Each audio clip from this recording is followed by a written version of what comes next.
Hi all welcome to Blasters Arena. കുറച്ച് മുൻപ് 19th stoppage ഒരു റിപ്പോർട്ട് പ്രസിദ്ധീകരിച്ചിരുന്നു. അതായത് ഇന്റർ കാശിയുടെ ഇന്ത്യൻ സൂപ്പർ താരമായ എഡ്മണ്ട് ലാൽ റിൻഡിക്ക കേരള ബ്ലാസ്റ്റേഴ്സിലേക്ക് വരുന്നു, കാര്യങ്ങൾ അഗ്രിമെന്റിൽ എത്തിയിട്ടുണ്ട് എന്നൊക്കെയായിരുന്നു 19th സ്റ്റോപ്പേജ് റിപ്പോർട്ട് ചെയ്തിരുന്നത്. എന്നാൽ പിന്നീട് ട്രാൻസ്ഫർ മാർക്കറ്റ് ഇന്ത്യ ഇത് നിഷേധിച്ചുകൊണ്ട് രംഗത്ത് വരികയും ചെയ്തു എന്നുള്ളതാണ്. ഇപ്പോൾ ഇതാ മാർക്കസ് മെർഗുലാവോ ഇതിലെ കൃത്യമായ വിവരങ്ങൾ ഇപ്പോൾ നൽകിയിട്ടുണ്ട്.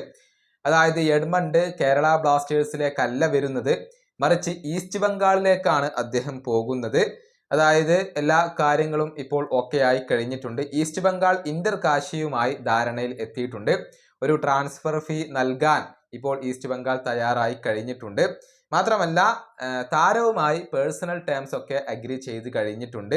ഇനിയിപ്പോൾ പേപ്പർ വർക്കുകൾ മാത്രമാണ് പൂർത്തിയാവാനുള്ളത്. 24 മണിക്കൂറിനുള്ളിൽ അതല്ലെങ്കിൽ 48 മണിക്കൂറിനുള്ളിൽ അത് പൂർത്തിയാക്കിക്കൊണ്ട് എഡ്മണ്ട് ഈസ്റ്റ് ബംഗാളുമായി സൈൻ ചെയ്യും എന്നാണ് മാർക്കസ് മെർഗുലാവോ പറഞ്ഞിട്ടുള്ളത്.